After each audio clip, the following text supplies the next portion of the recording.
ils n'avaient pas le même objectif, le même rêve et la même aspiration que les Sahaba. Parce que au-delà d'adhérer à une croyance, les compagnons ont adhéré à tout un système de vie, de pensée, un système économique, des lois, des règles, un cadre de vie, une hygiène de vie. Et donc ça leur a plu.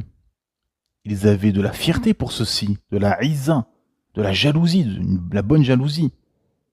Et ils sont partis au front, et ils sont partis jusqu'à mourir pour la gloire d'Allah subhanahu wa ta'ala, pour la gloire de sa religion, pour la gloire de l'islam. Ils sont partis mourir pour Allah subhanahu wa ta'ala. Et c'est le plus bel acte d'amour qu'on peut faire à son créateur Allah ta'ala, mourir pour lui. Et au début de ce passage coranique, Allah ta'ala nous parle des croyants.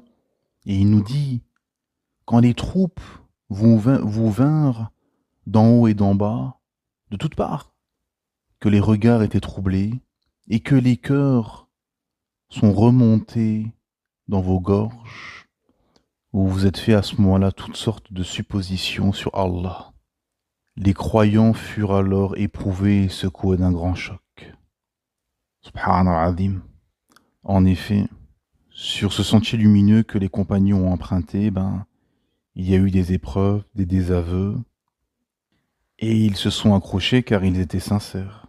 Ces deux choix, ces deux chemins, ces deux décisions de deux catégories de personnes, ceux qui ont suivi le sentier et ceux qui ont voulu rester en arrière et rester dans un système corrompu idolâtre, on l'a en tout temps et en tout lieu.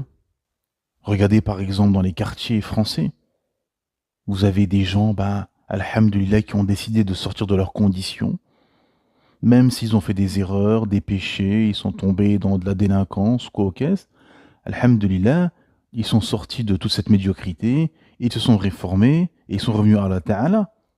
Et d'autres, non. Ils sont restés dans ce logiciel et dans cette vie de racailles, de voyous, de délinquance, de médiocrité.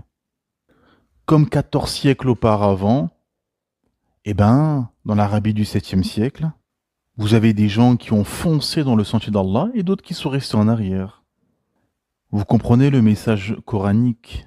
C'est-à-dire qu'Allah subhanahu wa ta'ala nous dit qu'il y a les incroyants qui sont sourds, muets, aveugles. Il y a les croyants qui ont la clairvoyance et qui comprennent et qui empruntent ce chemin, ce sentier lumineux et qui s'en réjouissent.